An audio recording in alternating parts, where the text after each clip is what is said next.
بسم اللہ الرحمن الرحیم۔ السلام علیکم ورحمۃ اللہ وبرکاتہ۔ آج ہم ایک ایسے موضوع پر بات کریں گے جو اسلام کے اندر تو موجود ہے، لیکن کچھ لوگ کہتے ہیں کہ اس کا اسلام سے کوئی تعلق نہیں ہے، اس کا کوئی وجود نہیں ہے، یا پھر یہ کہ یہ عمل کرنا جو ہے وہ ہمارے لیے کس حد تک نفع بخش ہو سکتا ہے یا نہیں ہو سکتا۔ تو قرآن پاک میں اللہ رب العزت نے سورہ مائدہ کے اندر ارشاد فرمایا ہے وَتَعَاوَنُوا عَلَى الْبِرِّ وَالتَّقْوَىٰ، نیکی اور پرہیزگاری میں ایک دوسرے کی معاونت کرو۔ اب حدیث مبارکہ بھی ہے کہ مسلمان کا بھائی ہے، انہیں ایک دوسرے کے ساتھ دکھ درد میں شریک رہنا چاہیے، ایک دوسرے کے کام آنا چاہیے، ایک دوسرے کی حاجت روائی کرنی چاہیے، ایک دوسرے کے ساتھ اچھے برتاؤ کرنا چاہیے، یہاں تک کہ رسول اللہ صلی اللہ علیہ وآلہ وسلم نے ارشاد فرمایا کہ دین خیر خواہی کا ہی نام ہے، اور اس جملے کو پیراکا نے 3 مرتبہ ارشاد فرمایا۔ صحابہ کرام نے پوچھا یا رسول اللہ کس کی خیر خواہی کا نام ہے؟ تو فرمایا اللہ اور اس کے رسول صلی اللہ علیہ وآلہ وسلم اور اس کی کتاب کی، اور ائمہ اہل اسلام اور عام مسلمانوں کی۔ یہ مسلم شریف کی حدیث مبارکہ ہے۔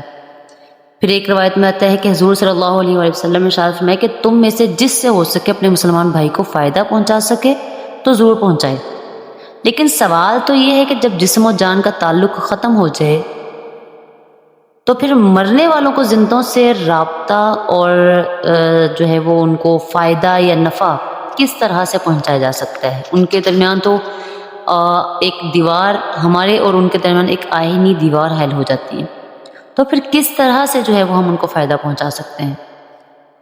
امید ہے آپ کو اس بات کی سمجھ آ گئی ہوگی کہ میرا بات کرنے کا جو ہے وہ موضوع کیا ہے، کہ جو ہم اصالِ ثواب کرتے ہیں اپنے گزر جانے والوں کو، کیا وہ اصالِ ثواب ان تک پہنچتا ہے یا نہیں پہنچتا؟ کیونکہ کچھ لوگوں کے نزدیک تو یہ عمل درست ہے، لیکن کچھ لوگ کہتے ہیں کہ بھئی یہ اصالِ ثواب جو ہے وہ ان تک نہیں پہنچتا۔ تو ہمارے نزدیک جو ہے وہ شریعت اسلامی اس کا جواب اثبات میں دیتی ہے، مثبت انداز میں دیتی ہے کہ بھئی زندوں کے اعمال سے مردوں کو فائدہ پہنچتا ہے، اور اس کے دلائل بھی موجود ہیں کہ کس طرح سے جو ہے وہ مردے فیض پاتے ہیں۔ مثلا حدیث مبارکہ میں آیا ہے کہ جو 11 مرتبہ قل هو اللہ احد یہ پڑھے اور اس کا ثواب مردوں کو پہنچائے تو مردوں کی گنتی کے برابر انہیں ثواب ملتا ہے۔ خود حضور علیہ السلام کی خدمت میں آپ کے ارشاد گرامی کے مطابق 2 مینڈے یا پھر 2 بکرے لائے گئے تھے، آپ نے خود انہیں اپنے دست مبارک سے ذبح فرمایا اور بارگاہ الہی میں عرض کی کہ الہی یہ ایک میری طرف سے ہے اور ایک میری امت کے ان لوگوں کی طرف سے ہے جو قربانی کی استطاعت نہ رکھتے ہوں۔ اسی طرح آقا علیہ السلام جب کوئی بکری وغیرہ ذبح کیا کرتے تو اس کے گوشت وغیرہ جو تھا حضرت خدیجہ رضی اللہ تعالی عنہ کی سہیلیوں کو تقسیم فرمایا کرتے تھے۔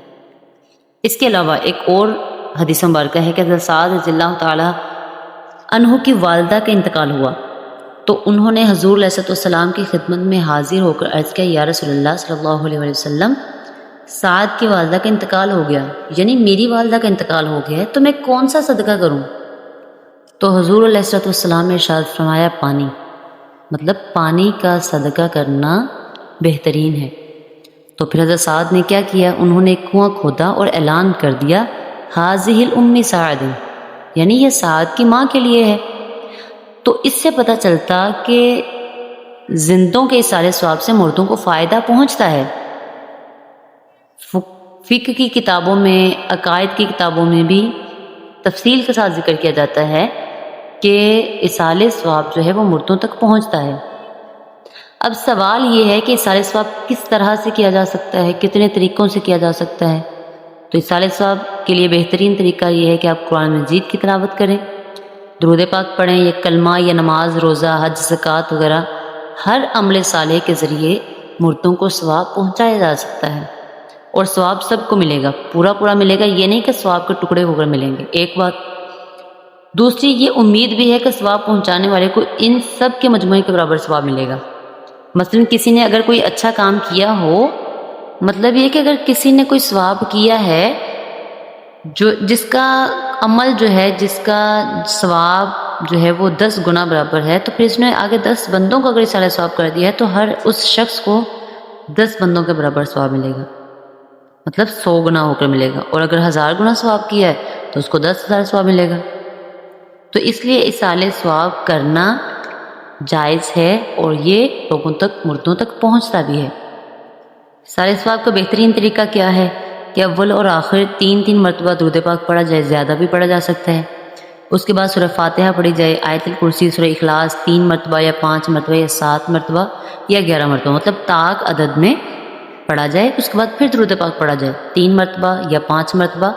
تو اس کے بعد اپنے ہاتھوں کو بلند کر کے دوزان میں بیٹھ کے اللہ رب العزت سے یہ دعا کی جائے کہ الہی میں ان تمام چیزوں کا ثواب جو ہے یہ اس روح کو پیش کرتا ہوں، تو اللہ رب العزت جو ہے وہ قبول فرمانے والا ہے۔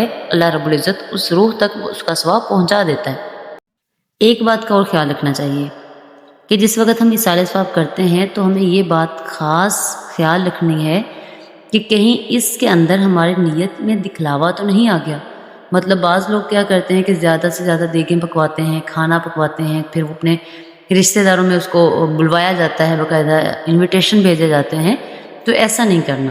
مطلب اگر آپ کے پاس اللہ رب العزت نے آپ کو زیادہ نوازا ہے تو آپ زیادہ ایصال ثواب کریں، لیکن اپنی نیت کے اندر دکھلاوا نہ آنے دیں، کیونکہ دکھلاوا کرنا یا اپنی شہرت کے لیے واہ واہ کروانے کے لیے یا نمود و نمائش کے لیے اگر آپ نے یہ کام کیا تو پھر وہ ایصال ثواب نہیں، یہ تو دکھاوا ہو گیا، اور یہ حرام کام بھی ہے کہ آپ نے دکھلاوا کر دیا، یہ تو سخت گناہ ہے۔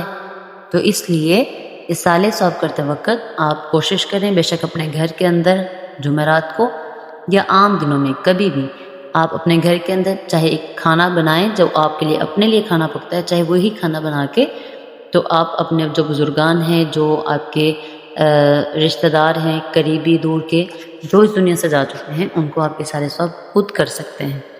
تو اللہ تعالیٰ سے دعا ہے کہ اللہ تعالیٰ جو ہمارے اس دنیا سے جا چکے ہمیں چھوڑ کر، ہمارے قریبی یا دور کے، تو اللہ تعالیٰ جو ہے ان کے لیے آسانیاں بنائے، اللہ تعالیٰ ان کی قبروں کو منور فرمائے۔ اللہ تعالیٰ سے دعا ہے کہ اللہ تعالیٰ ہمیں ان کے لیے ایصال ثواب کرنے کی توفیق عطا فرمائے اور دین کو صحیح طریقے سے سمجھنے کی توفیق عطا فرمائے۔ وما علیہ الا البلاغ المبین۔